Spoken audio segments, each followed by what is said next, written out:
चलो स्टार्ट करते हैं। पिछली क्लास तक मैंने है ना आप लोगों को ग्रेचुटी करवाया था।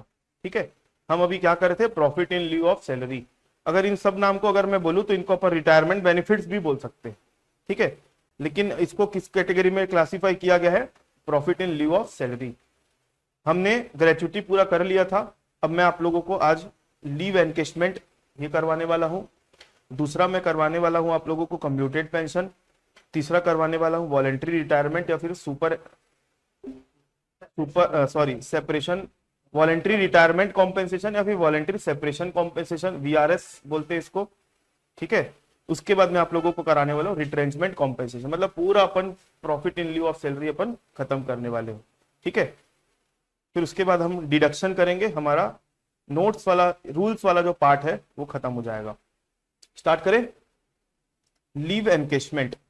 लीव एनकेशमेंट मतलब क्या होता है, लीव एनकेशमेंट बहुत सारे एम्प्लॉइज जो होते हैं ना, एम्प्लॉइज उनको है ना छुट्टियां मिली रहती कि आप साल भर में इतनी छुट्टी ले सकते हो।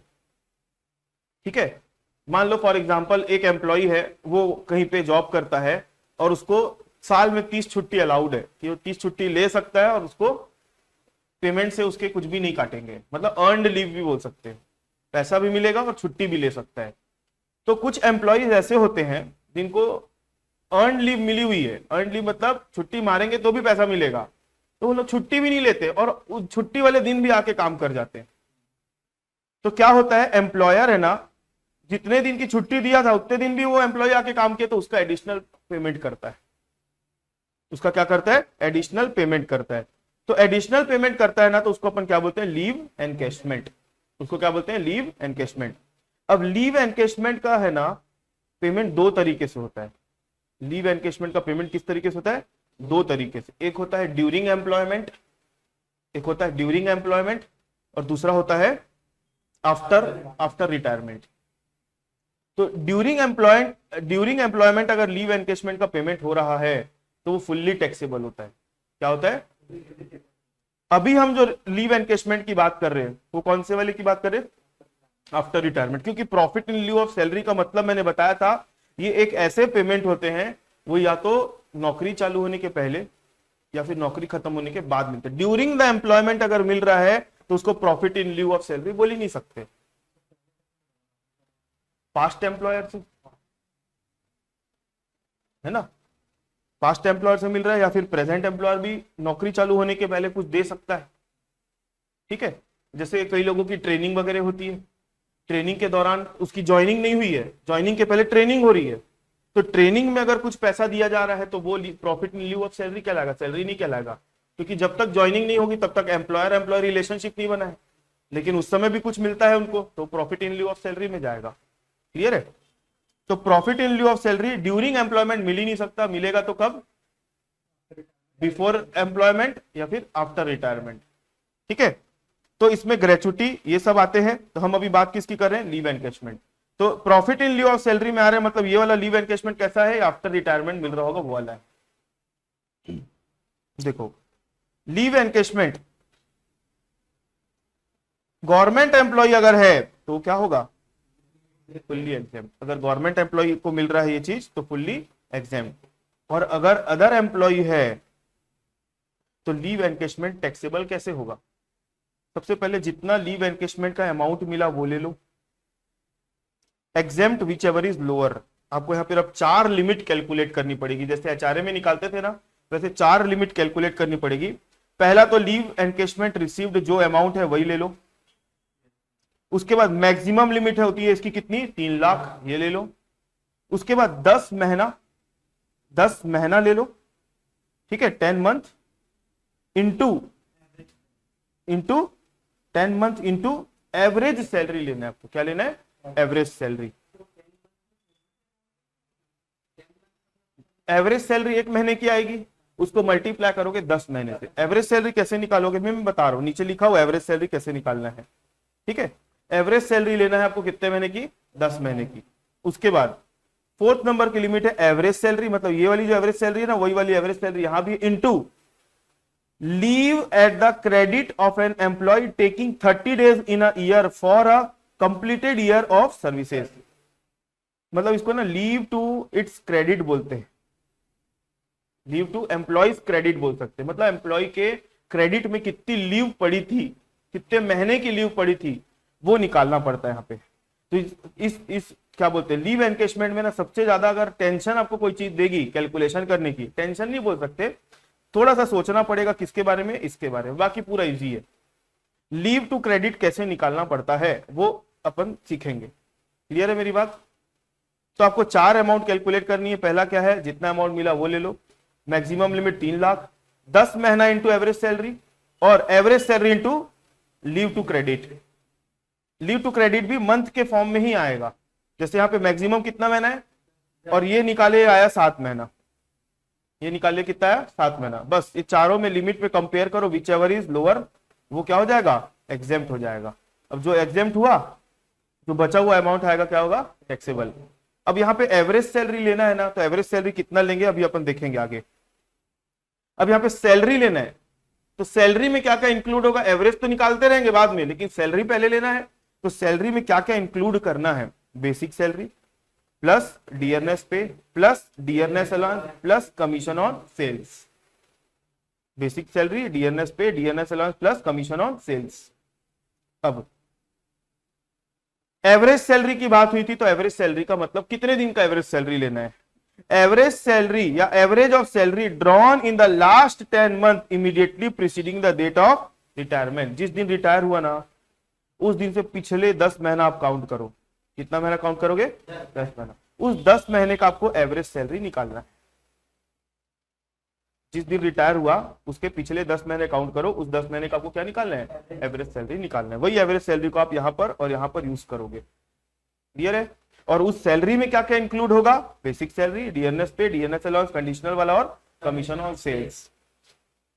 अब ये मैं बताया अभी आप लोगों को कि ये निकालना थोड़ा सा मशक्कत वाला काम है। तो इसके लिए एक फॉर्मूला है, leave standing at the credit of employee. ये कैसे कैलकुलेट करेंगे, एनुअल लीव एंटाइटलमेंट, मतलब एक साल में उसको कितना लीव मिलता है, 30 दिन छुट्टी, 35 दिन छुट्टी, 40 दिन छुट्टी, जितना भी छुट्टी मिलता है उसको ले लो, into completed year of services या completed year of actual services rendered. उसने एक्चुअली कितनी साल की सर्विस कंप्लीट कर ली वो ले लो, ये दोनों को मल्टीप्लाई कर दो। फॉर एग्जांपल उसको साल में 30 छुट्टी मिली हुई है और उसने अपने कितने, उसने अपने 10 साल पूरे कर लिए, तो कितना आएगा, 300 दिन आएगा। मतलब 300 दिन छुट्टी मिली पूरे 10 साल के दौरान, यही मतलब हो रहा है। Minus leave actually availed in service, और उसने एक्चुअली लीव कितनी लेके रखी है, ये आप निकालोगे तो leave standing at the credit आ जाएगा आपका। क्लियर है? ये चीज के बारे में मैं आप लोगों को जब हम प्रैक्टिकल क्वेश्चन सॉल्व करेंगे तब डिटेल में बताऊंगा। अभी मैं बोलूंगा ना तो इससे क्लैरिटी नहीं आएगी। सिर्फ अभी फॉर्मूला पढ़ के आगे बढ़ जाते हैं, फिर जब मैं आप लोगों को प्रैक्टिकल क्वेश्चन बताऊंगा तो इसको पूरा कैलकुलेट करके बताऊंगा कैसे करना है। क्योंकि यहाँ पर है ना मैक्सिमम एक चीज भी देखना रहता है, 30 दिन से ऊपर वाला भी। यहाँ पे कितना दिन देखना रहता है, 30 दिन से ऊपर वाला भी देखना पड़ता है। तो ये प्लस ये दोनों मिला के अपने को क्वेश्चन सॉल्व करना है। क्लियर है? चलो, exemption is also available for leave encashment received on resignation। अगर किसी एम्प्लॉय ने क्या देके रखा है, अगर किसी एम्प्लॉय ने क्या देके रखा है, रेसिग्नेशन देके रखा है, तो भी लीव एनकेशमेंट का बेनिफिट वो ले सकता है एग्जेम्पशन का।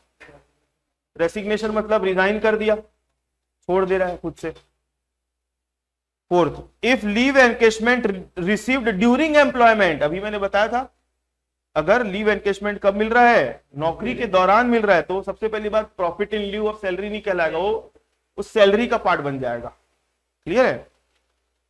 Leave encashment received during employment then it is fully taxable, however relief under section 89 can be availed. मतलब उसका एग्जेम्पशन तो नहीं ले सकता लेकिन रिलीफ ले सकता है 89 की। क्लियर है? If leave encashment is received from more than one employer, अगर एक एम्प्लॉयर से ज्यादा मिल रहा है, then maximum limit of exemption shall not exceed 3 lakh. मतलब आपको मैक्सिमम 3 लाख का मिलेगा। अगर मान लो पुराने एम्प्लॉयर से आप ऑलरेडी 1 लाख रुपए का एग्जेम्पशन लेके रखे हो जब मिला था तब, तो अभी के लिए आपकी मैक्सिमम लिमिट कितनी हो जाएगी, 2 लाख। तो अगले पॉइंट में भी वही लिखा हुआ है, if employee has already taken exemption in earlier year, then maximum limit of 3 lakh shall be reduced by such amount of exemption।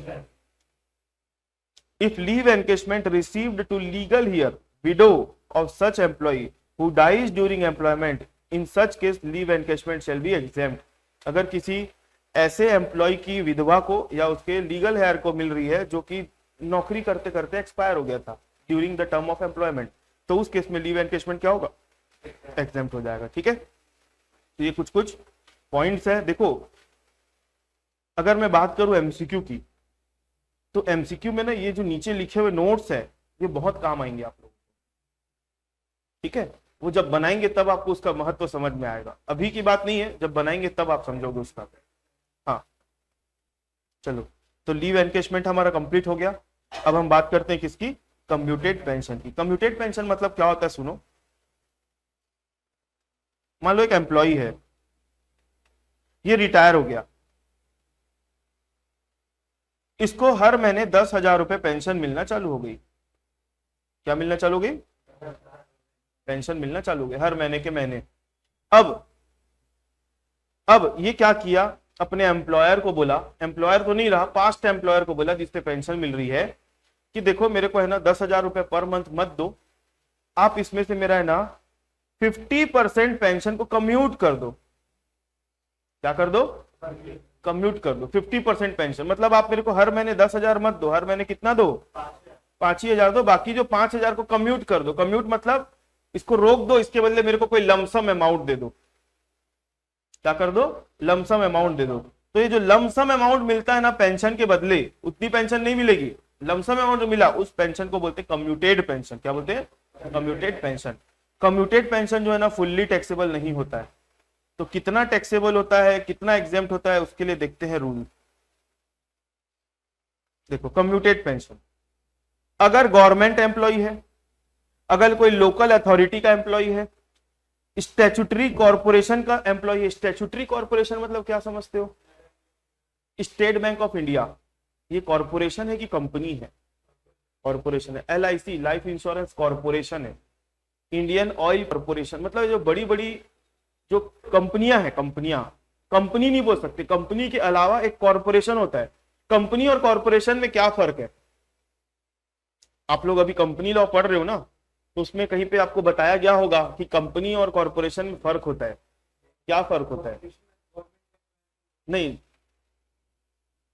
Companies को गवर्न करता है कंपनीज एक्ट।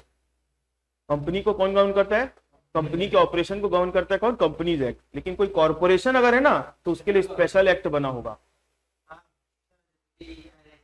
LIC का अपना एक एक्ट बना होगा, SBI का अपना एक्ट बना हुआ है। ठीक है, तो उसको कॉर्पोरेशन बोलते हैं। क्लियर है मेरी बात, क्लियर है मेरी बात।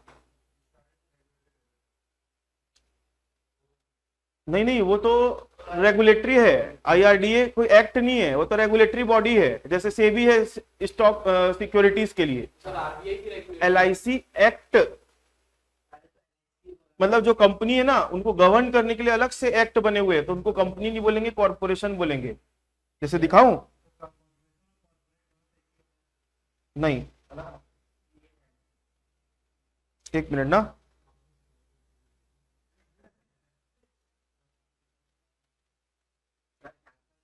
ये देखो क्या लिखा है, the state bank of India act 1955। मतलब स्टेट बैंक के जितने भी ऑपरेशन है वो इस एक्ट के तहत गवर्न होते हैं। वो सारे जनरल बैंकिंग के लिए applicable. State bank of India अपने आप में कॉर्पोरेशन है। ठीक है, अब उसके बाद में अगर LIC की बात करूं,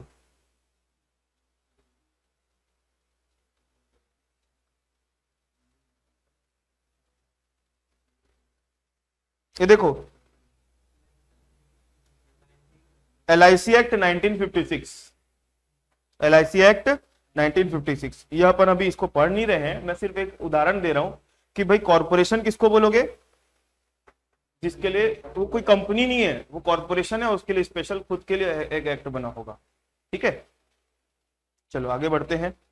तो कम्यूटेड पेंशन एग्जेम्प्ट होगा कब, अगर वो कोई गवर्नमेंट एम्प्लॉय को मिल रहा है, पहला, लोकल अथॉरिटी को मिल रहा होगा उसके एम्प्लॉय को, मतलब कॉर्पोरेशन के एम्प्लॉय को मिल रहा होगा, या फिर मेंबर ऑफ डिफेंस सर्विस, तो इस केस में क्या होगा, एग्जेम्प्ट।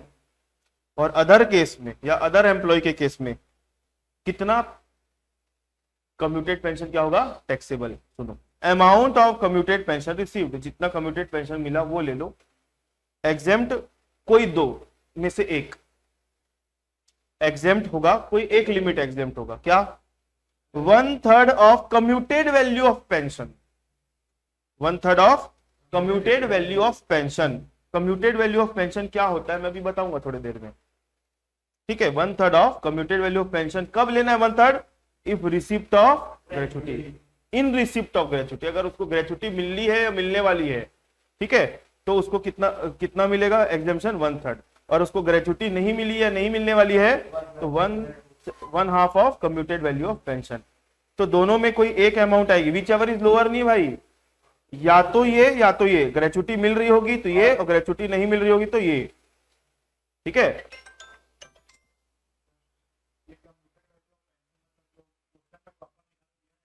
हाँ नहीं, अपने को कैलकुलेट करना पड़ेगा, मैं बता रहा हूं ना, मैं बता रहा हूं, इसलिए जगह को छोड़ के रखा हूं मैं। फॉर्मूला अपन खुद ही बनाएंगे, कम्यूटेड वैल्यू ऑफ पेंशन का फॉर्मूला नहीं दिया हुआ है, अपन खुद ही बनाएंगे, ठीक है। तो या तो ये लो या तो ये लो, इसमें ये माइनस कर दो, जो बचा हुआ आएगा क्या होगा, टैक्सेबल। देखो क्या होता है, फॉर एग्जाम्पल मान लो एक बंदा है जिसको 10,000 पर मंथ क्या मिलना चालू हो गई, आफ्टर रिटायरमेंट पेंशन मिलना चालू हो गई।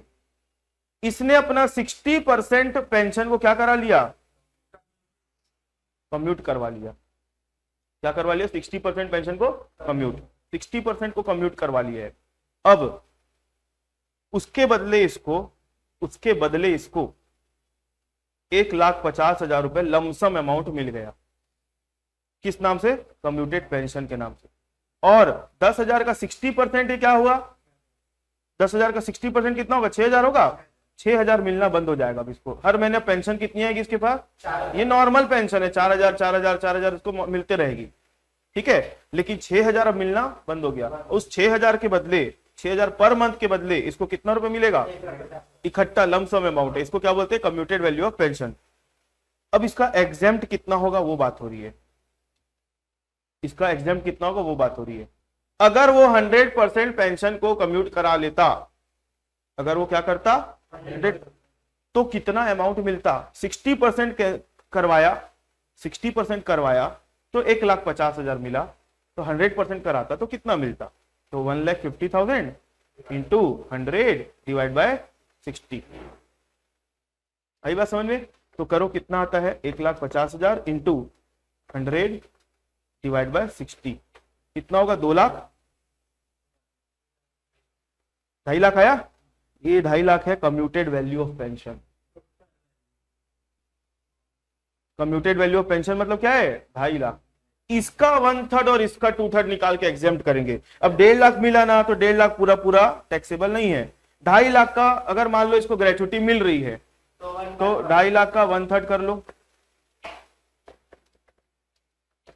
83,333, ये एग्जेम्प्ट हो जाएगा। अगर ग्रेचुटी नहीं मिल रही होगी तो 75,000, 2.5 लाख का आधा कितना होगा, 1,25,000, ये एग्जेम्प्ट हो जाएगा। अगर ग्रेचुटी मिल रही है तो 1/3 और ग्रेचुटी नहीं मिल रही तो 1/2, इतना एग्जेम्प्ट हो जाएगा। किस चीज का, commuted value of pension. Commuted value of pension का सिंपल सा मतलब है जितना परसेंट कम्यूट कराया, जैसे यहां पर 60 कराया तो 1,50,000 मिला, अगर 100% वो करवा लेता तो कितना मिलता, वो होता है commuted value of pension. Clear है मेरी बात,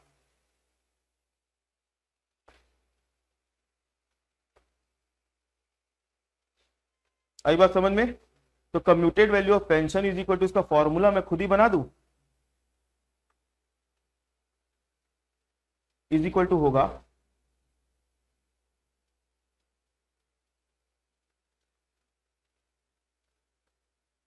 अमाउंट ऑफ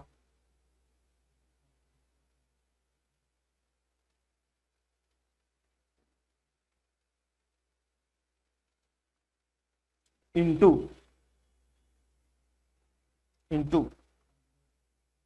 100% लिखना मेरे लिए गलत है, क्योंकि कभी कभी क्वेश्चन सॉल्व करोगे ना आप लोग, कभी कभी क्वेश्चन सॉल्व करोगे तो 100% वाइज नहीं दिया रहेगा, लिखा रहेगा कि 3/2 या, तो इसलिए मैं ना फॉर्मूला में लिख नहीं रहा हूं, इसलिए मैं फॉर्मूला लिख नहीं रहा हूं।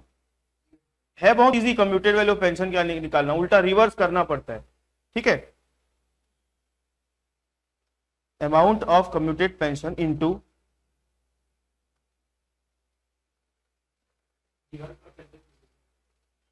नहीं इंटू लिख देता हूं, चलो परसेंटेज वाइज अगर है तो 100% इंटू 100, एक मिनट ना,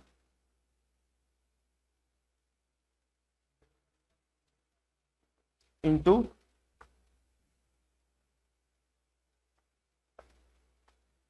इंटू 100 डिवाइड बाय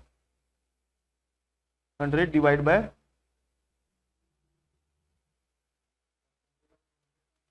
हाँ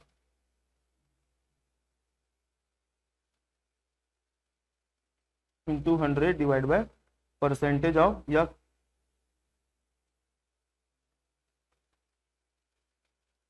परसेंटेज ऑफ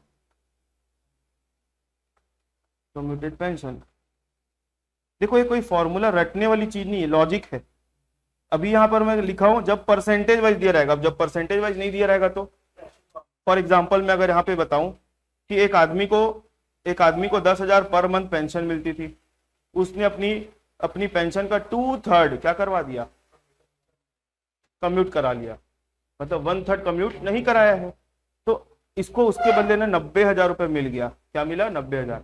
अगर ये पूरा अगर करवा लेता तो कितना मिलता, 90,000 इंटू 3 डिवाइड बाय 2 कर देते, इंटू क्या करते 3 डिवाइड बाय 2, तो 90,000 इंटू 3 डिवाइड बाय 2 कर दो, 1,35,000 रुपए मिलता। क्लियर है, रिवर्स कर देना है उसको।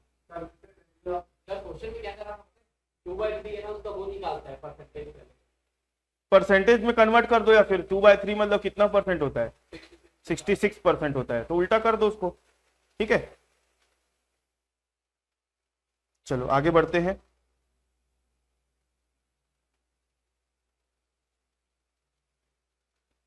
चलो पॉइंट नंबर 1 में भी वही लिखा हुआ है, लेकिन यहां पर क्लियर नहीं होता है। Commuted value of pension is equal to क्या लिखा हुआ है, पढ़ो। Commuted value of pension is equal to pension received is equal to क्या लिखा है, पेंशन रिसीव्ड। यहाँ पे पेंशन रिसीव मतलब कम्यूटेड पेंशन रिसीव्ड।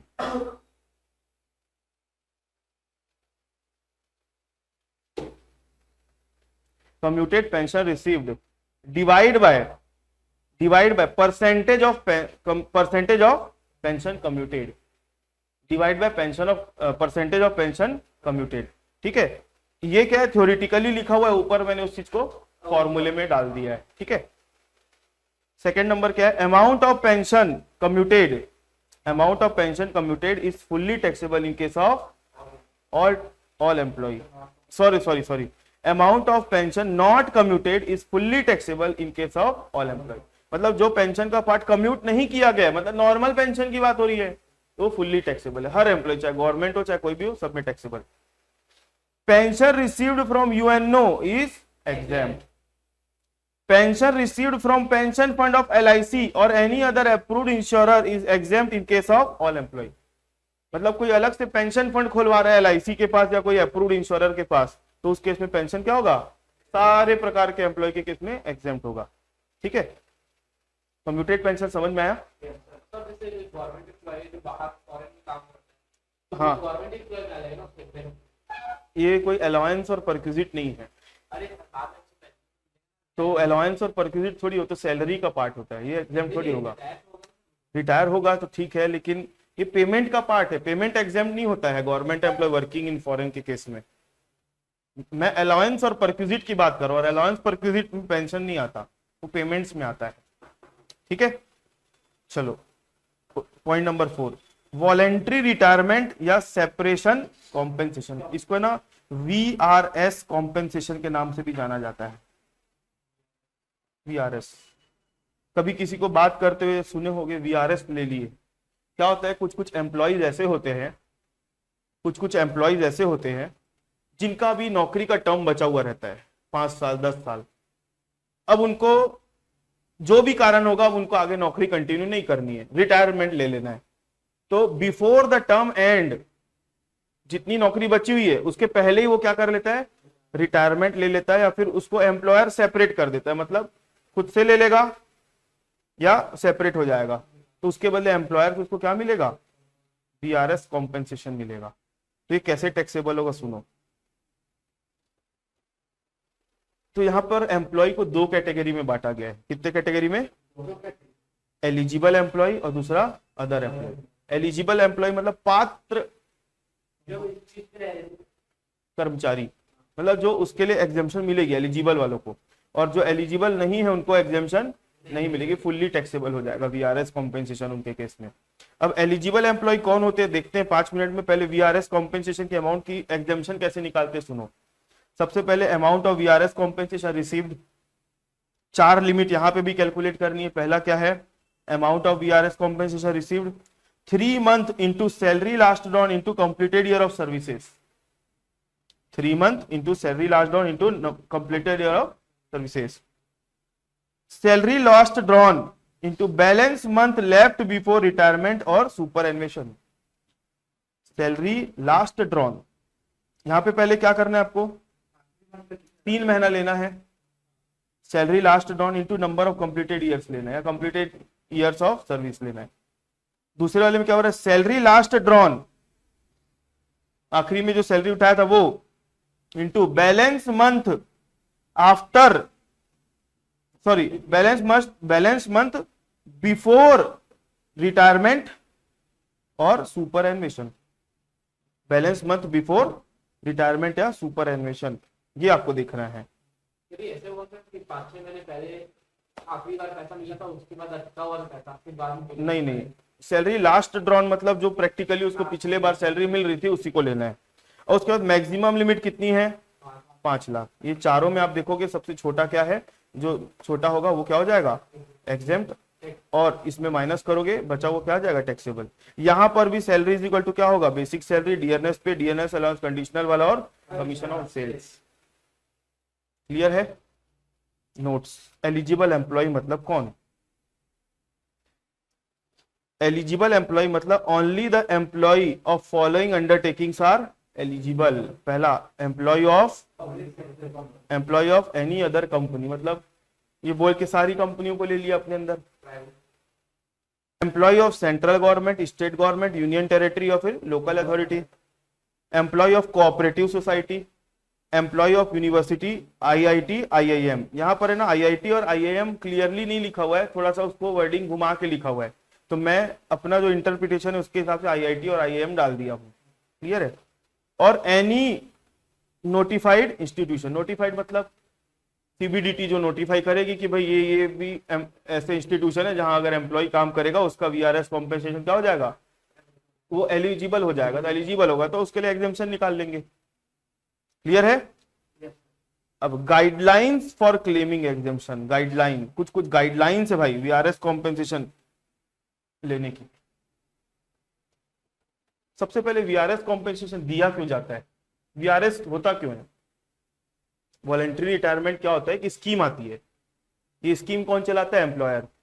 जितने एम्प्लॉय काम कर रहे हैं, मान लो एम्प्लॉयर के 1000 एम्प्लॉय काम कर रहे हैं, एम्प्लॉयर को लग रहा है नंबर ऑफ एम्प्लॉय बहुत हो गए हैं, कम करना चाहिए, तो एक स्कीम चलाता है कि भाई जो एम्प्लॉय काम कर रहे हैं अभी अपने यहाँ पे, अगर उनको लगता है कि वो वीआरएस लेना चाहते हैं तो वीआरएस ले सकते हैं, उसके बदले उनको क्या मिलेगा? कॉम्पेंसेशन मिलेगा। तो यहाँ पे ऑब्जेक्टिव क्या होता है एम्प्लॉयर का? Reduction in number of employees, reduction in number of employees. This scheme applies to an employee who has completed 10 years of services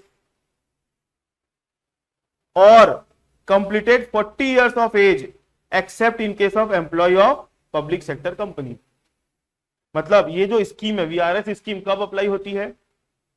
कब अप्लाई होती है? या तो उसने अपनी नौकरी के 10 साल पूरे कर लिए हैं, या फिर वो खुद कितने साल का हो गया है, 40 साल। लेकिन पब्लिक के कंपनी के केस में 40 साल वाली एज नहीं देखी जाएगी। क्लियर है?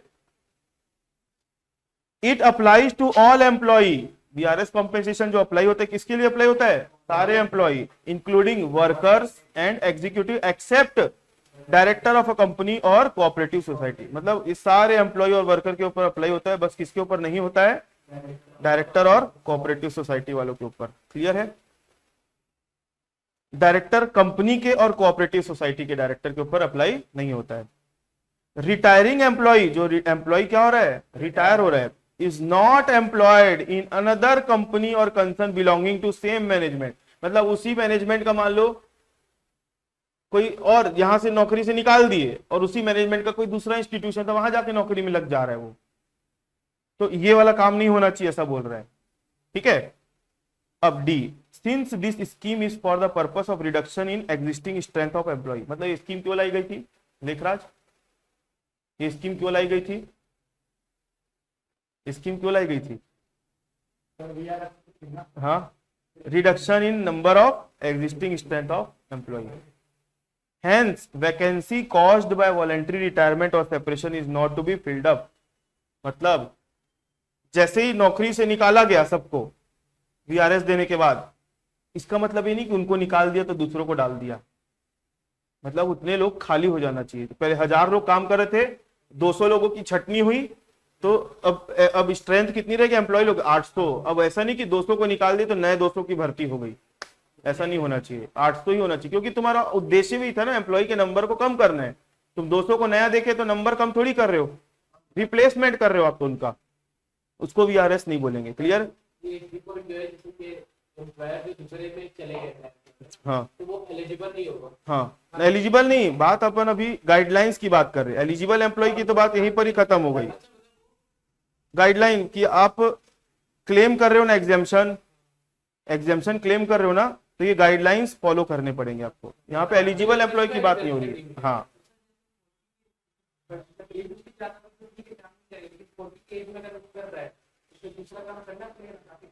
देखो, आप इमोशनल हो गए वहां पे, बात क्या है, कंपनी की तरफ से ऑफर है भाई कि तुम अगर नहीं करना चाह रहे हो काम, छोड़ दो, हम आपको कॉम्पेंसेशन देंगे। अब वो अपने घर चलाने के लिए कुछ और काम करे, यहाँ पे उसकी बात थोड़ी हो रही है, यहाँ पे बात किसकी हो रही है कि इसको निकाल रहे हैं, ठीक है, या फिर वो खुद से निकलना चाह रहा है, तब की बात हो रही है। स्कीम चला के रखी कंपनी। हाँ हाँ हाँ हाँ, तो आप, वही मैं बोल रहा हूँ, आप इमोशनल हो गए। इमोशनल मतलब आप यहाँ पे प्रैक्टिकल नहीं हो, काम कैसे चलेगा, वो खाएगा क्या, नहीं कमा, वो सब बातें यहाँ पे हो ही नहीं रही है ना। यहाँ पे बात क्या हो रही है, प्रैक्टिकल रहना भाई, मिल रहा है वीआरएस तो एग्जाम्प्ट होगा कि नहीं होगा, उसकी बात हो रही है। आप उसके पर्सनल लाइफ में मत झांको।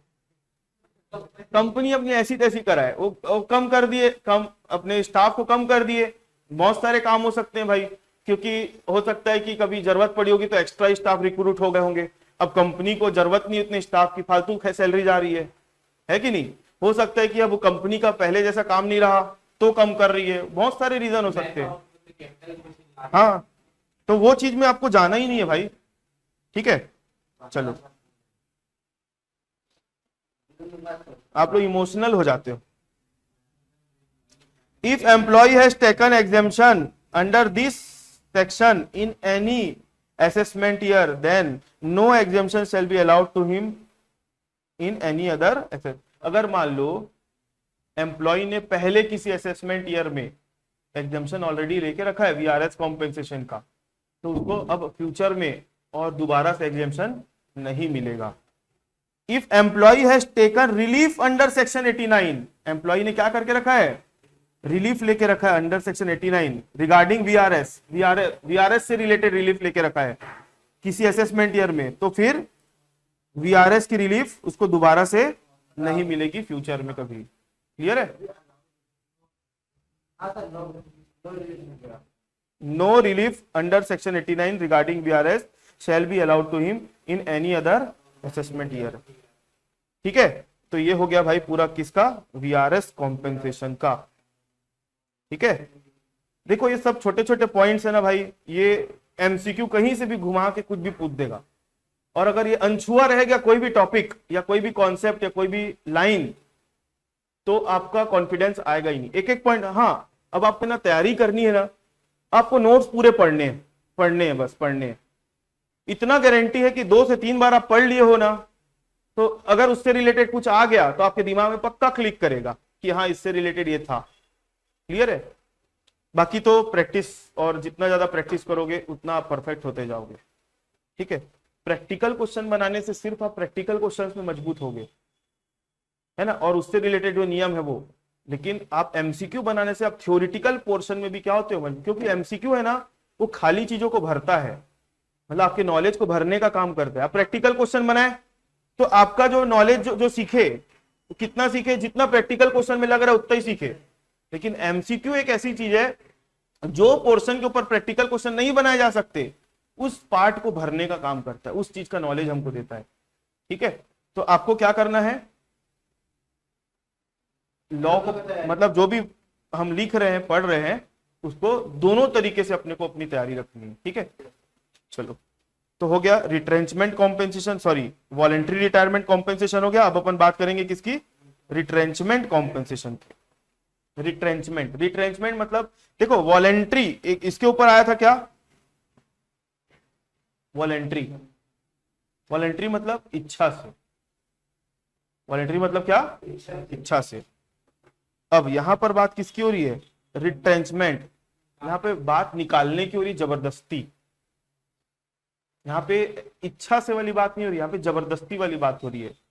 ठीक है, यहां पे भी निकल रहा है मतलब एम्प्लॉयर के यहाँ काम छोड़ के जा रहा है यहां पर भी, लेकिन वहां पे अपनी इच्छा से जा रहा था, यहां पर निकाला जा रहा है उसको, जबरदस्ती।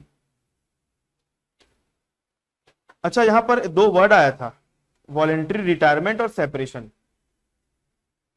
एम्प्लॉयर की स्कीम चली थी कि आप लोगों को, आप लोग की मर्जी है कि छोड़ना चाहते हो तो छोड़ दो, तो उसको सेपरेशन बोलेंगे। और रिटायरमेंट किसको बोलेंगे, एम्प्लॉय अपनी इच्छा से, हो सकता है मेडिकल नहीं जम रहा है उसको, तबियत ठीक नहीं है तो छोड़ना चाहता है, तो यहाँ पे सेपरेशन के केस में बोल सकते हैं वो स्कीम चल रही है पूरे एम्प्लॉयर की, बहुत सारे एम्प्लॉय छोड़ सकते हैं। और रिटायरमेंट में, वॉलेंट्री रिटायरमेंट में एक आध एम्प्लॉय अपनी मर्जी से छोड़ना चाहता है। ठीक है, हाँ चलता है, अभी सब जगह चल रहा है, खासकर गवर्नमेंट के डिपार्टमेंट में चल रहा है था, क्योंकि जो पुराने एम्प्लॉय है ना वो आज के समय के हिसाब से अपडेटेड नहीं है, तो नए लोगों की जरूरत है और लॉ के हिसाब से निकाल नहीं सकते उनको, तो एक स्कीम चला दी भाई जो जो छोड़ना चाहता है छोड़ दो।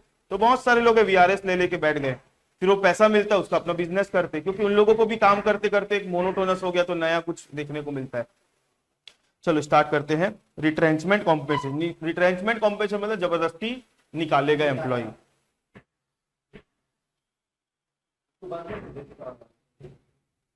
रिट्रेंचमेंट कॉम्पेंसेशन देखो दो कंडीशन देखनी पड़ेगी, weather compensation paid under any scheme approved by the central government for giving special protection to the workmen under certain circumstances। मतलब यहां पर क्या हो रहा है, अगर कॉम्पेंसेशन मिल रही है किसी स्कीम के तहत, जो किसने अप्रूव करी है, सेंट्रल गवर्नमेंट के द्वारा कोई स्कीम अप्रूव्ड है, तो उस केस में रिट्रेंचमेंट कॉम्पेंसेशन क्या होगा, फुल्ली एग्जेम्प्ट होगा। क्या होगा, फुल्ली एग्जेम्प्ट। और एनी अदर केस मतलब ऐसा कोई स्कीम नहीं होगा तो अदर केस कितना रुपए टैक्सेबल होगा, amount of retrenchment compensation received और whichever is lower. Amount of retrenchment compensation received ले लो, 15 दिन की average pay into number of completed year और part thereof in excess of 6 month. ठीक है, याद रखना पड़ेगा कहां पे सिर्फ कंप्लीटेड ईयर बोलता है या फिर नंबर ऑफ कंप्लीटेड ईयर और part thereof in excess of 6 month बोलता है। ये ले लो, ये ले लो, और मैक्सिमम लिमिट कितनी है इसकी, जो छोटा होगा उसको ले जाके एग्जेम्प्ट कर दो, बचा हुआ क्या होगा। अब रिट्रेंचमेंट कॉम्पेंसेशन में सैलरी इज इक्वल टू क्या होता है, रिट्रेंचमेंट कॉम्पेंसेशन में सैलरी इज इक्वल टू होता है basic salary, dearness pay, dearness allowance, commission on sales, इतना तो है ही, प्लस टैक्सेबल परक्यूजिट लेना है आपको। क्या लेना है, टैक्सेबल परक्यूजिट में RFA, light, water etcetera facility, perquisite जो टैक्सेबल होते हैं वो सब, प्लस ट्रैवल कंसेशन। क्या लेना है, travel concession, but not include bonus, contribution to retirement benefit scheme और any gratuity payable on termination of service, ये सब इंक्लूड नहीं करना है। ठीक है, यही एक सैलरी है जो आपको क्या करेगी, टेंशन देगी। मतलब याद रखना इतना सारा, basic salary, dearness pay, dearness allowance, commission on sales, taxable perquisite लेना है और ट्रैवल कंसेशन लेना है, बट क्या नहीं लेना है, bonus, contribution to retirement benefit scheme और any gratuity payable on termination of services. Notes, सब सब जितने टैक्सेबल होते हैं सब। नोट्स, एवरेज पे का मतलब क्या होगा? यहां पर एवरेज पे वर्ड आया है, इसका मतलब क्या होगा? Average pay means average of the wages payable to the workman.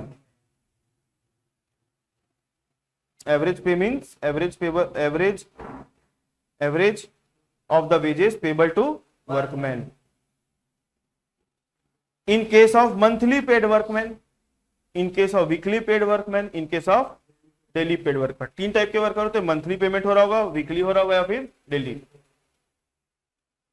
Average pay of 3 complete calendar month preceding the date of on which average pay becomes payable. मतलब आपको यहां पर एवरेज पे लेना है, कितने महीने का लेना है?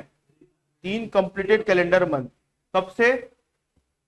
जिस दिन वो पेबल हुआ उसके पिछले 3 महीने से। क्लियर है? इन केस ऑफ डेली पेड वाले में average pay of 4 calendar weeks, 4 calendar हफ्तों का आपको क्या लेना है? एवरेज निकालना है। और डेली वाले में average pay of 12 full working days preceding the date of on which the average pay become payable. मतलब यहां पे कितने महीने का निकालना है? 3 कंप्लीटेड मंथ्स।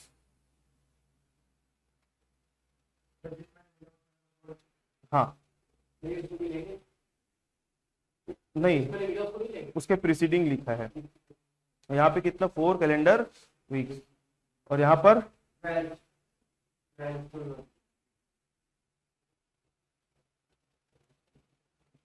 क्या लेना है? 12 फुल वर्किंग डेज। क्लियर है?